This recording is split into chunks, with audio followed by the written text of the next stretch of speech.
What's up, everyone? Welcome into the All 22 NFL podcast, the official podcast of the All 22 fantasy football platform, the only fantasy football game with full 53-man rosters, including offensive linemen, where you get to choose personnel packages and have access to PFF grading and advanced stats to make decisions each week.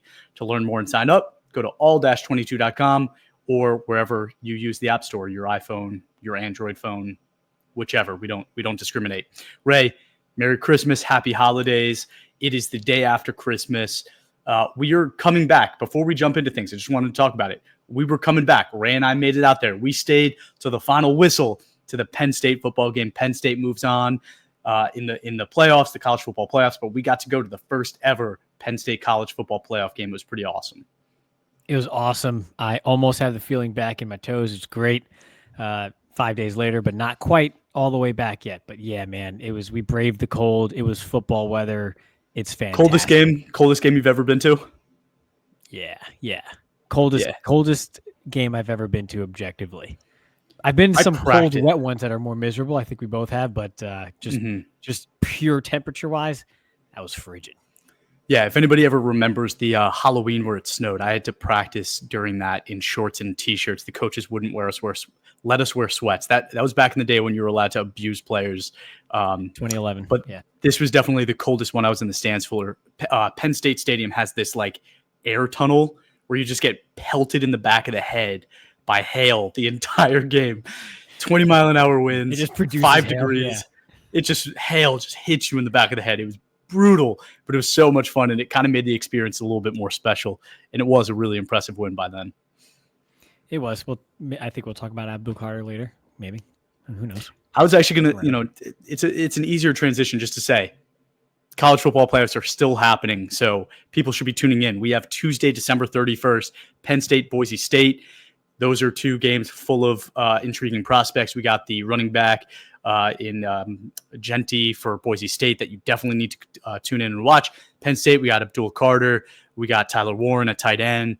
Really intriguing prospects there. Will Drew Aller decide to flip and come out and join the NFL draft? I don't know. We'll see. We'll see. Wednesday, January 1st, we got Texas and Arizona State. We got Isaiah Bond at receiver for Texas. A lot of good prospects for Texas. Both tackles are top prospects, might both be first-round prospects. Definitely a game to watch. Ohio State and Oregon, same day, January 1st. Notre Dame, Georgia, same day, January 1st. Ton of good football. Very exciting. We're down to 8 teams. People should be watching this stuff. I mean, it really does make a difference come draft time, your knowledge of these players. So definitely tune in and watch. Yeah, assuming the concentration of our user base is among those that are on the platform, the majority of you should be eliminated, just mathematically speaking, since we are in championship week. Only 2 teams remain in each league. So the majority of us are out and need to start scouting some players for the rookie drafts coming up in the spring. So obviously we'll have some more draft content as we move along here, but most of our attention should, while yes, we're enjoying the NFL and enjoying the games that are still here, shifting our focus a little bit to the future. So yeah, you should definitely stay tuned. I don't think you realize how many winners listen to our podcast, Ray. Like, I understand they can't all be winners. They can't. Not everybody from the platform listens to our podcast, but the ones that do, it's probably 80% winners. I feel like you're just not appreciating that. I feel like you're not mathing right now, but sure. Let's just go with it. 80% of you are in the championship round of your All-22 league. Yes. Congratulations to you all. You've done it. You've made it this far. Do you realize, Ray, that more people have walked on the moon than made it to an All-22 championship? Did you know that? Yeah, because I understand math. That's why I said that the majority of our listeners are probably eliminated from the playoffs. No. They're all champions, but more people have walked on the moon. Champions of life. So congratulations to everybody out there. Let's just keep going. Yeah. Congratulations to everybody that's out there. But we actually have a couple games played already, right? It was Christmas. We had Wednesday games. I hope you set your depth chart beforehand. We tried to warn everybody that's still in this thing to get in there and make those updates. But there were some pretty game-changing performances, right? I mean, we all know how big a blue square on your matchup helps in the outcome of your game, especially at quarterback. And we had 2 quarterback performances in Patrick Mahomes with an 84.9 grade and Lamar Jackson with a 92.4, that if you had one of those 2 guys starting, there's like a legitimate very good chance that you were winning this game. The only person that doesn't win that is Ray, right? Like Ray started Lamar last week. He had an amazing performance, and unfortunately, he just couldn't edge it out. It happens to some people, but you people listening, you started Lamar, you started Mahomes, and you got an amazing performance out of them. Hopefully, you didn't start CJ Stroud. 52.6 grade for CJ Stroud. Definitely a struggle for him. But there was a ton of really good performances. Travis Kelce, 78.8 grade. Trey Smith, 75.2. Justin Reed, 98.9. I think I got that wrong. Trent McDuffie, 86.6. Drew Tranquil, 82.4. We got Broderick Jones is 83.6. That was the highest grade of his season. So I hope you didn't start him. But if somebody that's starting for you gets hurt and you need to rely on Broderick Jones rising up the ranks and getting in there, 83.6. Like, can't hate on that. Zach Frazier, 74.6. Cam Hayward, 90.1. I'm sure y'all started Cam Hayward. Corey Trice, second game back from injury. He hasn't played since week 3. 83.9 grade. Alex Highsmith, 78.7. Derrick Henry, 91.2. Mark Andrews, 91.2. Ronnie Stanley, 85. Kyle Hamilton, 89.1.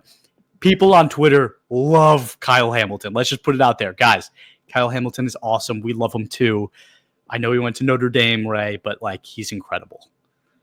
He's probably a nice person despite that fact. But yeah, he's incredible, and the Ravens fans obviously love him. So he's like their version of like the old DJ Reader, it seems, just from the feedback we've gotten. But yeah, Kyle Hamilton, one of the very few safeties out there that we are comfortable starting every single week on the platform because he just brings it week in and week out and has the ceiling along with the floor. So he's got everything you're looking for. And when we get to this point in the season, which is the end of the season, we kind of run out of start, sit, advice, this or that, him or, I was going to say him or her, but him or the other him, because when you've made it this far, you have to ride the horses that got you there. You can't waffle outside of linebacker, which I'd imagine the majority of us have been doing just sort of by matchup week to week. You got to ride the horses that got you there. Don't get too cute because you will get burned. So yeah, a lot of these bigger names were probably in your lineup. You definitely had Kyle Hamilton in your lineup, and he gave you a nice value add from a position that is very hard to find value added players on a weekly basis at safety. So good for you. And yeah, if you're one of the Lamar Jackson owners out there who doesn't have just perpetually setting points against records against you every single week, then you're probably still in the championship game, and he got a fantastic start for you at quarterback, the most important position. So yeah, at this point, the advice is really, it's gone. You throw it out the window. It's who got you there. Who are the horses that you rode in, and you're going to stick with them, except for linebacker. You're going to go by matchup. And I think I might be right here because exactly what you're saying. I actually just wanted to check this out. We have a 98.9. No. Oh, because Chris Jones is on my team and he was out yesterday. That's a huge blow. You're talking about trusting the guys that got you there. I'm out. Chris Jones, Jari Alexander hasn't really been playing much, and I don't know if he's going to end up playing. And I saw something about Nick Bosa, and I wanted to check, but it looks like Bosa. It's probably true. I have in my notes, but the scribble notes I have before the show are like, "Hey, Joey Bosa, definitely go with this guy." And I think he's going to be playing. I think he's going to be playing, so we should be good there. But Trent Williams is also having some issues with his ankle. I know that's like a must start for people. I'm just going into the injuries. Like Quinnen Williams has a hamstring injury that's kind of hurting him. I don't know if he's going to be fully healthy. There's some lesser guys. Jalen Waddle is doubtful. Drake Greenlaw, we talked about him. They shut him down for the rest of the season, which is absolutely brutal. We talked about how he's a free agent. He has the entire offseason to get healthy, but we wanted to see those 3 games. It would have made him probably an additional $10 to $15 million if he had played the rest of the season and teams saw that he was healthy. So that's just brutal for him. Nate Hobbs is actually sick and questionable. So he's kind of been one of those like borderline starters for me. And then I think both Pats linebackers, Taki and Tavier, both of them are questionable. Remember, stay for Chris's pronunciations. So a lot of guys that we're talking about like trust the guys that got you there, but there are a lot of guys that got you there that are hurting right now. Week 17, hurting. Yeah, but if their ankle hurts, you still got to play them, okay? people asking, oh, what about Mahomes? What do I do now? He sprained his ankle and he was just fine. So if they're playing, if they're on the field, you play them. If they're not, then obviously, well, you can't. But I wouldn't overthink it when it comes to injuries, not at this stage of the game. This is for all the marbles, so you stick with them. I would imagine not too many of us out there have ridden on Jalen Hurts to get this far, but if so, that's one to obviously keep an eye on as well with the concussion and the finger, if that affects things. And the Cowboys have been playing better on defense, especially as of late. But again, I wouldn't overthink it. I'm not going to bench him for, I don't know, Brock Purdy nowadays with how things are going there. So again, just stick with your guys and, hopefully it works out for you, but don't overthink it. Any last thoughts, any last advice for championship weekend before we move on? Hey man, you got here all on your own, so don't switch up now. Don't change who you are. What's that advice? Like, be the best version of yourself. Now is the time to be the best version of yourself and not worry about what someone else might do in your situation. Just be the best version of yourself. Amen to that. Take that with you. Carry that on into like your New Year's resolutions too and all that stuff, right? That's just a little life tip right there. That's right. All right. For those that are not in the championship, that 20% that are listening to us, we have some draft order shakeup. Big shakeup happened this week, all because teams that shouldn't be winning games are winning games, right? Ray has been bitching to me about the Cowboys and how they just keep winning pointless games. And he's right? Like, they won how many games in a row now? 2 or 3? They probably would have been a top 10 pick had they lost some of those games. But right now, they're moving up. But number one right now, the biggest change, right, is the Giants move from 2 to 1. So the Giants, who are probably the most quarterback needy team in the NFL, now have sole possession of the number 1 overall pick. And the remaining games are the Indianapolis Colts and the Philadelphia Eagles.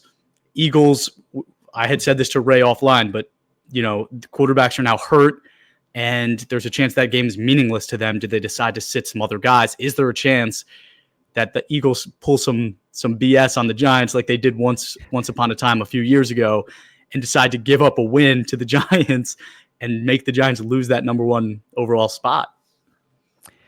Yeah, it's the script writers. They know what they're doing. The script writers know what they're doing. But speaking of the Giants and that change to 1, I'm not sure we can outwardly say what it is, but you and I heard some pretty darn close to the top as it gets information when it comes to the Giants and their plans for this upcoming draft. And many have speculated, and that speculation is largely likely correct. But for the two of us to hear it from as close to the top as one could possibly get realistically is another. So Giants picking 1 overall, maybe 1 or 2 quarterbacks at the very top there. There's one that's typically linked more than the other. You can connect the dots there. So just know we always have our ear to the ground in case things change. But how much are we allowed to say? I would have just blown it all. I would have just blown it all. That's why I jumped in here and had to be the grown up and just kind of leave a couple of breadcrumbs, and those who know can figure it out. But yeah, I'm going to leave another breadcrumb, which is more than that, but I'm going to say something pretty big. But we did hear some stuff, and I think the biggest thing that I heard is that they like 1 a lot, and if they don't get that 1, they're probably not taking the other. And I think that's big. I think that's really, really big. I'm not going to name names or anything like that, but I think that's pretty big and also pretty eye-opening when we talk about the quarterbacks in this draft, right? If there's only 1 that the teams are saying this is the guy, will we see only 1 in the top 10? Is that possible? I don't know. Well, I think for all of the criticism that the Giants have received, and rightfully so at most points, they have stuck to their guns when it comes to quarterback. Okay, I've said it here before. People eviscerated them for passing on Dwayne Haskins and taking Daniel Jones instead. And regardless of what you think of Daniel Jones, RIP and everything, but his career was better than Dwayne Haskins from pretty much the very get-go. And so they were right when it came to comparing those 2 players. Now, should they have drafted Daniel Jones overall? I get that topic, but they were eviscerated for passing on Haskins, and they were right to do so, and nobody ever apologized.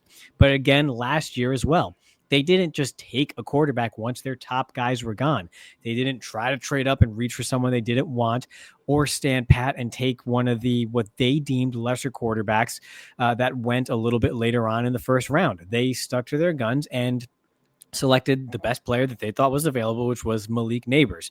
So again, the Giants rightfully get a ton of dung flung at them, but they do stick to their guns in their evaluations. And so to your point there, Chris, right, if they like just one, they're likely not going to force it if he's not there. If they, haphazardly win a game here over the next 2 Sundays and play themselves out of that first pick, which I think would just be a nightmare for their faithful. At this point, you got to be just hoping that they hold serve there at their number 1 pick overall, and then just take the quarterback and go from there.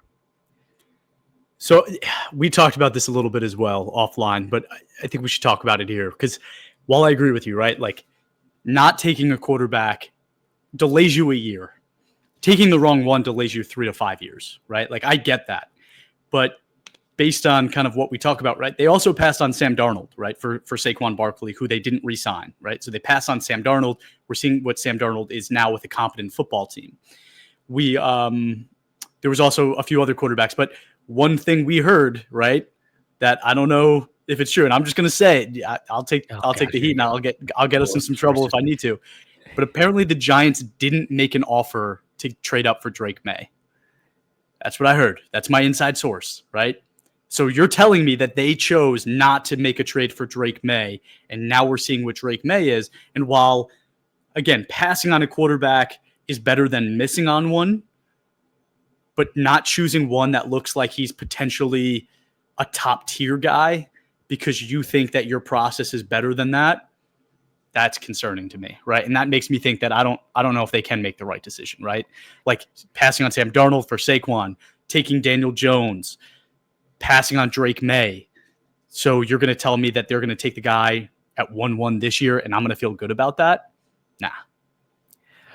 I don't know how this became a thing where I'm suddenly the guy that just sticks up for the Giants on this podcast. I don't know how this happened, but to be fair to the Giants and philosophically speaking, if you know your roster is a mess and you're not ready to bring a quarterback into this world, guys, this is going to sound like some parallels to life here at certain stages. If you're not ready to bring a quarterback into this world, don't rush it.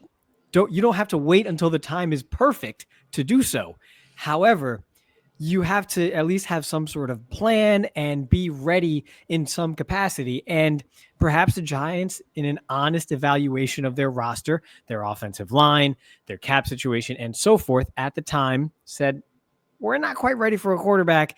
And if we have to give up more in order to get one, give up more future assets that would allow us to build upon the foundation around a quarterback in order to do so, then perhaps we look like the Panthers a couple of years back, trading up a haul for Bryce Young instead of just waiting a year and getting Caleb Williams. Not that we're exactly sure how both quarterbacks are going to shake out just yet because Bryce Young is doing better.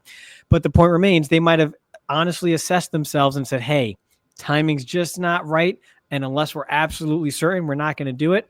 And I think we would both agree, and most would listening, in that no one expected Drake May to play this well in this circumstance so early in his career. We thought he's a good player. He had a lot of upside, and he could be a good quarterback and good playmaker. But given what the Patriots had on offense and that situation this season, we thought he's probably going to get beat up a bit this year and then maybe later on kind of grow and develop, which he is getting beat up, but he's playing better than we thought. So, again, I'm sticking up for the Giants somehow, but perhaps they did an honest evaluation and said, sometimes a good guy and nice lady is just not the right time. And, if it works out, good for him. I'll be happy for him, but it's just not meant to be. Perhaps that was their thought process there, and I can't blame them if it was. And I always say that, right? You build the team first. Before you draft the quarterback, you build the team. I get that, and that's me. The problem is when you miss as often as they have, right? Taking Evan Neal and Kayvon Thibodeau in that draft class has been damning to them, right? Like their entire offensive line hasn't been fixed, right? And you can say, yeah, we're going to wait and draft the quarterback when things are better. But what if you've taken 10 shots to make things better and they're not better? At what point do you say, like, time to make some changes. And I'm not saying that needs to happen right now, because what was this? The second draft class of the Giants GM, right? It's only the second one that he's completed. Yep. And it looked really good, right? Like he hit on Neighbors, he hit on Tracy, hit on a corner, he hit on several players in that draft. And it looked like Johnson was looking good before his injury. Yeah, it's pretty decent draft. It's a really good draft, right? But the thing is it wasn't enough to be franchise changing, right? You didn't have enough picks and you didn't get the quarterback, right? So it's not franchise changing. You need a franchise changing draft in year 3 to keep your job at this point now. And I think that's concerning. Well, that's the concern. And the biggest concern is whether they're going to be patient enough, they meaning Giants top brass, to see it out, because it's easy at times to sit back in, just January, February, March and say, all right, we're going to see this thing through. We're not going to rush it. It's another when, you're 1-6 in, on Halloween in October 2025, and you're still sticking to your guns on Dable and keeping that regime around. It's a lot tougher to dig in at that point than it is in the offseason. So it's an exercise in patience. They really screwed the pooch under Gettleman and just missing, like you said, over and over again for several years in the draft. And so it's, you can't always clean that up in, 1 or 2 years. It takes some time. So I don't think Dable is the problem. I know we like to kind of get on Joe Shane a bit for the Barkley thing, but we all know Barkley would not be doing what he's doing if he was still in New York, because they don't have the pieces around him and he would still be getting bludgeoned behind the line. So while, yes, it makes him look worse with every single yard that Saquon Barkley amasses, it was still, I think, for them, the right move. Both sides were better off. So I'm done. I'm not going to say another good thing in defense of the Giants brass for the rest of this episode. But, oh, buddy, do I have an episode for you in a couple weeks? We're going to talk about coaching, and we're going to talk about what that means to keep Dable. So I'm pulling the numbers right now. In a couple weeks, we'll get there. And yeah, like I get what you're saying, but you also have to recognize that they signed Daniel Jones to that massive contract, and those resources could have been used all over the place elsewhere. Saquon would still be here. Other pieces would be here to help fortify that offense. So while you're saying Saquon isn't what he is on the Giants this year, maybe, but what is he if the Giants use the money that they spent on Daniel Jones to sign another tackle, another guard, right? Or what, and Saquon, right? How does it look different? Hunt? Yeah, good point. What if they had Sam Darnold, right? Like, what if they said, Daniel Jones, you're out, Sam Darnold, that would never happen because Darnold's not coming back to New York. I get that. But I'm just throwing situations out there like Russell Wilson, right? You could look at it that way. What does the situation look like with different casts when money is spent better elsewhere? We'll talk about it as the offseason continues. Let's go to the second pick. We're still on number 1. Patriots move from 3 to 2. They moved up from 3 to 2. Their remaining schedule is the Chargers and Buffalo. We talked about it last week. There's a good chance the Patriots lose both of those games. So I think we're sitting here in 2 weeks and we're saying the Patriots are either pick 1 or pick 2. I don't think they win either of these games, even for how good they looked this week against Buffalo, and they put up a good fight. I think they're staying at either 2 or 1. And it really is an embarrassment of riches at this point, because they do still have a ton of holes on that team. But when you have the second overall pick or the first overall pick and you don't need a quarterback, you turn that number 2 overall pick into 3 firsts, right? Or an additional first and second this year, a first and second next year, something like that. And all of a sudden you're able to fill holes really, really quickly. So I like what this means for the Patriots.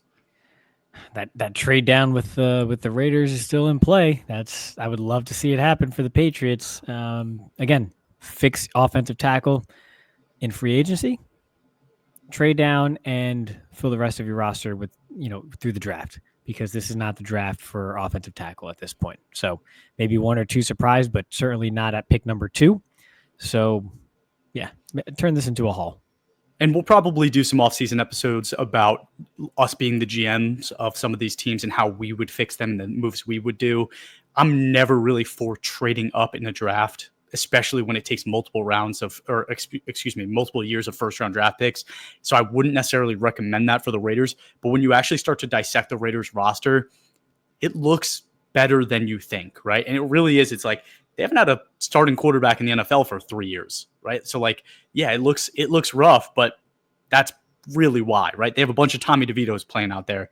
But when you insert like a true when you start a real franchise quarterback in that organization, I do think it looks a lot better. We'll talk about that more.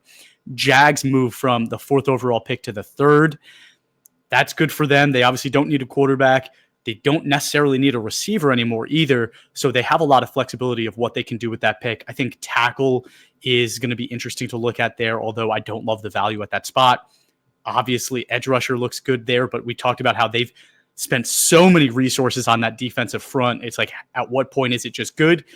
Or is this the perfect destination for Travis Hunter, right? Like at number 3 overall, looks pretty good. They still have 2 winnable games, I'd say, Tennessee and Indianapolis. They could win either of those games, so they might not end up there. The Titans are right behind them.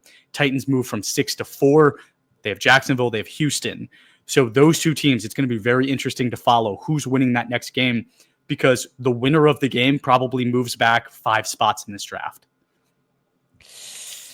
Yeah, that's brutal. I was just Googling real quick how far West Palm Beach, Florida is to Jacksonville. It's pretty far. You forget how long of a state Florida is.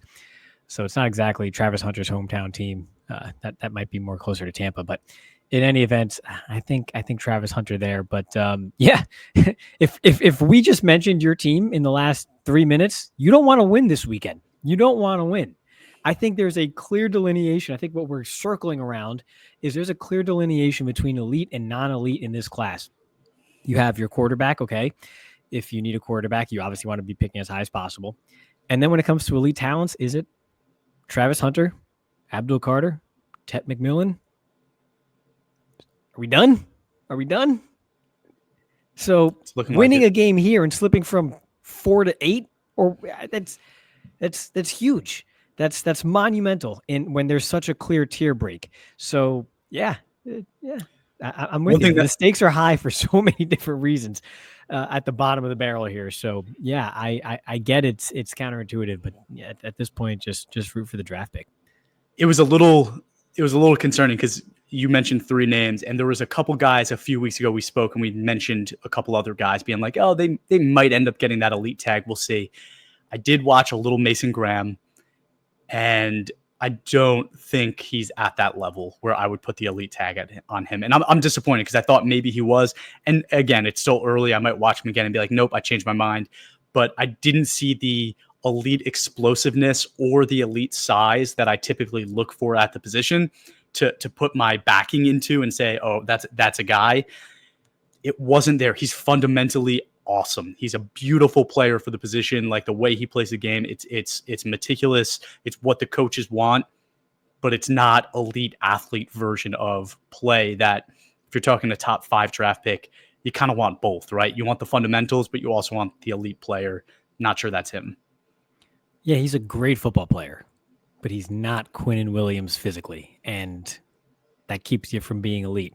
That's just the one thing that really holds back. And that's kind of why I still, in my head, go back and forth between him and Kenneth Grant, because I think Kenneth Grant has an elite trait, which is his strength at his size, and to still move the way he does. He's not as good of a football player right now as Graham, and that doesn't mean he's a bad football player, because he by no means is he a bad football player even today. This is not a case of I'm just a raw player with all the traits. No, he's damn good. And so sometimes you chase that ceiling, and as you get closer to the draft, sometimes those traits kind of elevate prospects beyond where they were in the early part of the quote unquote draft cycle. So we'll see how that shakes out. But I think the lacking of a true Quinnen Williams, Derek Brown-esque type of physical presence on the defensive interior in this class is what kind of keeps it from being as good as it can be, because it's relatively deep. I just think the closest thing to that mold is likely Kenneth Grant. People talk about Walker from Kentucky, and he's more Jordan Davis in flashes. We got to study him a bit more. That's actually going to be a very fun episode. I can't wait to do that one with you when we really dive into Deion Walker from Kentucky, because, yeah, it's like Jordan Davis, but not quite. And there's a few reasons why that could be. So, yeah, we'll talk about it. But right, it means I'm going to like him. Overall point, you're right. It's lacking that elite specimen to match that fundamentality, if that's a word, too. That is a word. And it's you talked about like the size and strength part of it, but it's also like the Jalen Carter Byron Murphy's speed part of it too, and quickness and that elite twitch. Like I didn't see that either, right? That's the other side of it. I need one of those, and I'm not sure he had either. And it's not that being fundamentally great isn't an elite talent, because it kind of is as well. Yeah. It just, like, if you have two of the three, you're usually a top prospect. If you only have one, there's a lot of guys that have one. You know what I mean? And that's what held me back. But we're going down a rabbit hole. We'll come back to that. Let's go. Browns move from 7 to 5. The Browns move from 7 to 5. You talked about the Raiders maybe trading up, but right now the Browns are actually positioned higher than the Raiders to draft that next quarterback. They have Miami and Baltimore. So again, we talked about how Miami is a team that you could beat in any week, but the DTR-led Browns are looking pretty rough, and I don't know if they have a win left in the tank. So they might end up picking 4 or 3 even. We'll see. We talked about that too with our source last week about, hey, what about the Browns moving up for a quarterback? The Patriots might be able to have a couple teams negotiating against themselves here for that second overall pick. Once, if things hold, we'll see how that plays out. But our eye is on the Browns as well to, again, take a quarterback here. They know that Watson's not the answer. Winston's not the answer. The roster is relatively solid otherwise. They have Judy emerging in the passing game too. So when you couple that with Njoku and perhaps more and other weapons they have there, Tillman, it's enough to bring a young quarterback into and just kind of ride out the last year or two of Watson's guarantees before turning the ball over, no pun, to the young quarterback there, as far as the actual salary cap structure of your team is concerned. So yeah, keep it. Those are the two teams I'm keeping an eye on right now is the Raiders and the Browns when it comes to trading up for a quarterback. As long as the Patriots do what they need to do and keep losing the next 2 weeks, they might be in some really good position here.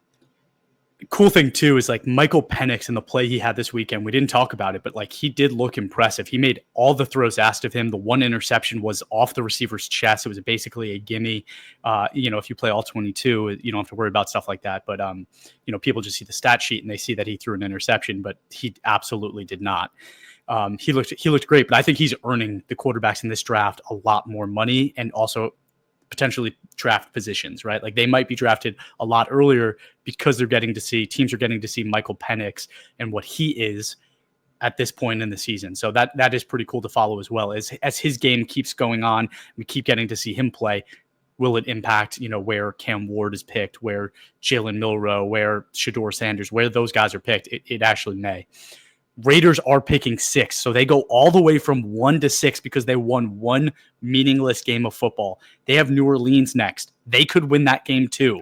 And then they have the Chargers. Like this, the Raiders might not be a top 8 pick. They might end up being 10. Like that's a legitimate possibility for them at this point. Or they could lose out and end up at 6 still. So definitely interesting to watch there as well. The Panthers go from 5 to 7. They have Tampa Bay and Atlanta left. So that's interesting to watch. I think both of those are kind of winnable games in the way that Bryce Young has been playing. Will they win it? We'll see. The Jets stay at 8. They have Buffalo and Miami. They might end up picking higher. They might end up being a team in the quarterback race. Could it be that we have both New York teams taking quarterbacks in the same draft class? Like they don't make storylines good enough for that, right? Like it's what happened the last time they drafted quarterbacks, right?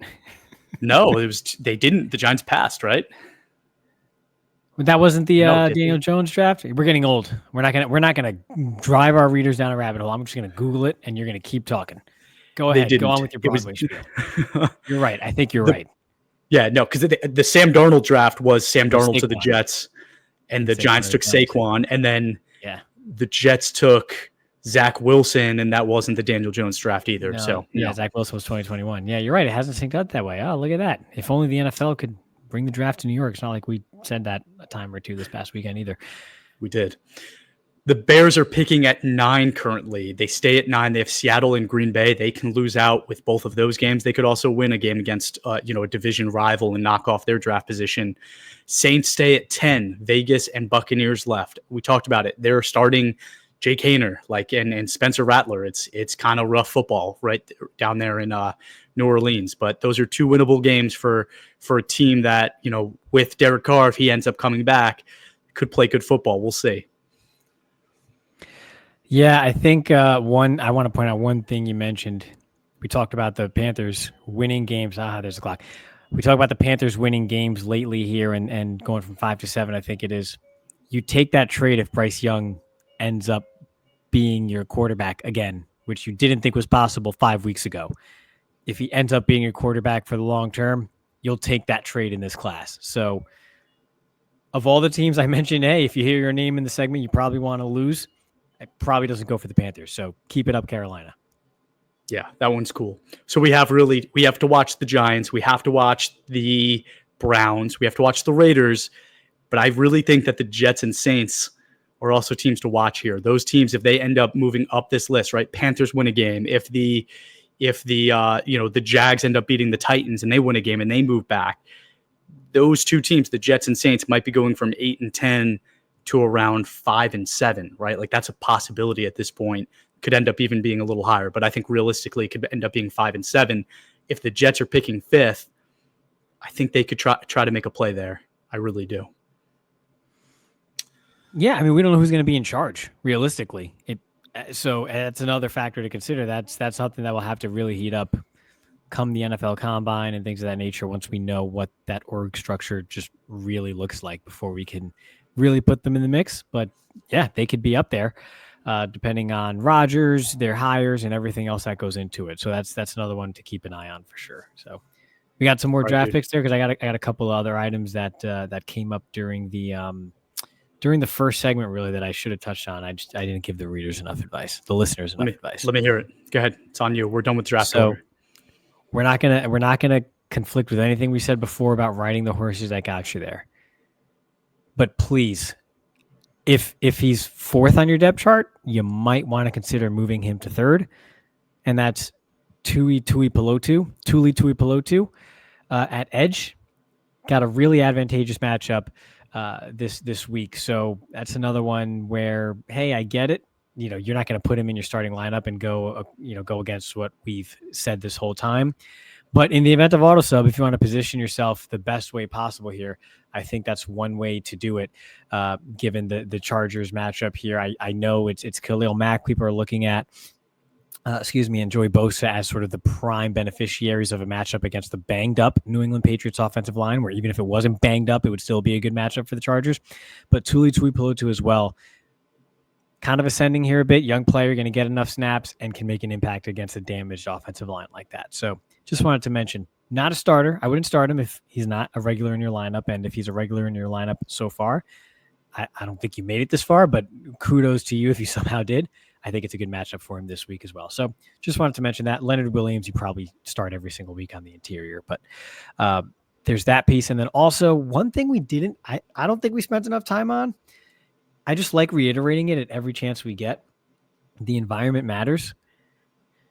The Texans, they're really struggling.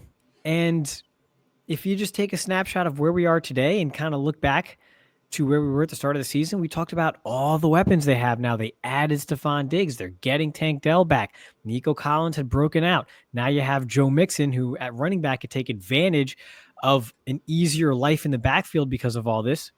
They lost Diggs. They lost Dell. They looked rudderless this on Christmas Day.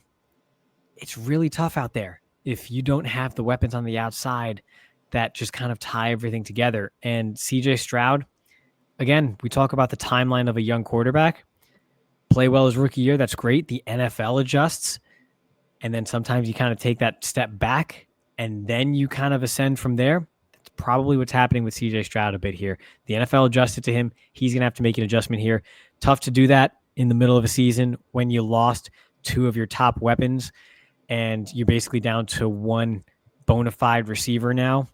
But yeah, again, I just like pointing that out whenever I can, because sometimes that gets lost in the shuffle. And once we get it in our brain that, okay, so-and-so is a 24-year-old young quarterback, he's a stud, we're just going to keep him atop the rankings. And yeah, long-term, sure. But that progression line is not always linear. And I think we're seeing the is it called a trough? What was it called? You got peaks and valleys. You got valley. We're in a valley right now with CJ Stroud. And you might just have to ride through it. But that's one that probably hurt you this year if you were counting on him. Yeah, it's tough, man. It's really tough because he is a young player, and He's shown some really great things, and he isn't having a bad year. He's having a pretty good year, 78.1 season grade so far. It's good, right? Like that's really solid for a second-year player. But you're right. He loses his best friend and shows up the next week and has a really bad game. He loses basically his top 2 receivers outside of Nico Collins. That's really hard. Who also missed a chunk of the year. We forget that too. Who also missed a chunk of the year. But I also think that there's something else at play here that needs to be mentioned. And it's kind of, what did they trade for Stephon Diggs? A second? I think it was a little less as a matter of fact. But yeah. Okay. I love being put on the spot for what's the exact transaction? What's the exact trade that they traded for Stephon Diggs? Pull it up. Ooh, maybe let's see NFL.com headline here. 2025 second round draft pick. You're right. It was a second round pick. Thank you, Ray. So they traded a second round pick for Stephon Diggs. They traded an additional first for Will Anderson, who I love and is doing a fantastic job for them, right? But they kind of got into the habit of trading away draft picks for players they deemed valuable instead of the process of every year we should be going into the draft with as many draft picks as possible and taking the best players there. And I think that they've dedicated very few draft picks to their offensive line. Larry Mutundle is incredible. Titus Howard has played really good football, so their tackle positions have been strong, but the interior has been an absolute nightmare, right? Shaq Mason has been bad. Juice Scruggs is playing okay, but not great. Kenyon Green has been absolutely atrocious, like real bad, 39.4 season grade. Like, I think at some point, and Blake Fisher, right, the other guy that they're putting in there who was a draft pick, so part of the process, but he's been bad, 48.8 season grade. At some point, you need to dedicate resources to protecting your young franchise quarterback. And I'm going to say it over and over and over again, and people will hear me say it over and over and over again. There is no better investment you can make for your young star quarterback than offensive linemen. And I understand I was the guy that came on here after the Packers drafted Jordan Mason. What the hell is his name? Jordan Love. Jordan Mason. Not Jordan Love. Who's the tackle they drafted this year? Tackle guard combo. Jordan Morgan. They took Jordan Morgan, right? And I sat here and said, hey, it's an okay pick, right? Like, I get we had holes at the offensive line, but there's tackles that I liked better, right? Like the Cowboys drafted a raw tackle right after that, but a guy that has an incredible frame. And I kind of sat here going, man, like, I kind of wish that if we were going interior of the offensive line, Zach Frazier was still available, right? We had a huge need at center. Like, if we would have been more exact with what we were looking to get, instead of getting the guy that plays multiple positions. Regardless, it was an investment in the offensive line, and that has value, and it makes the quarterback's life easy for the young quarterbacks. Bryce Young, right? Like, as bad of a year as he's having, the interior of that offensive line is so much better for him that it gives him time, and he's able to learn, and he's able to sit in the pocket now and do more things. I don't think Houston has done a good job of that. Just being very frank, I don't think Houston has done a good job of that. That is a place where this draft, I very much expect them to go. The issue is last year's draft was just so much better, right? Did they miss that opportunity? They traded a second round pick for Stephon Diggs. What was that pick used for? Ray, what was that pick used for? I'm putting you on the spot.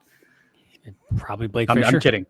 Yeah, no. I'm saying for the team they traded to, right? They traded with the Bills. Oh gosh, I don't know, dude. It's a 2025 second. Oh, it wasn't used yet. All right. Yeah. You could cut that out then. I gotta cut this out now. All right, fine. No, I'm just kidding. 43:30. Probably won't cut. Yeah, just run with it. But yeah, that's what I'm saying. I just don't think they've done enough adding to that offensive line and getting really good talent in there.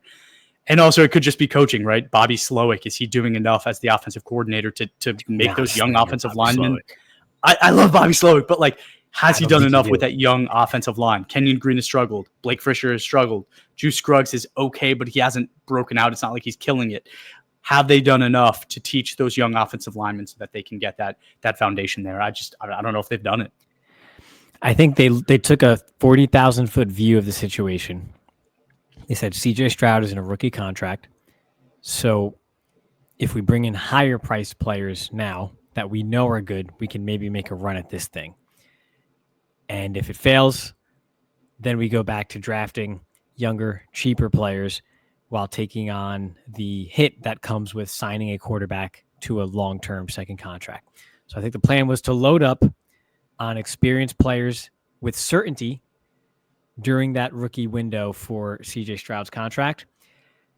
And it almost worked. And perhaps it's going to work next year. But due to, for the most part, injuries kind of been derailed this year. I mean, they're still in it. They're still contending. You never know what happens once you make the dance.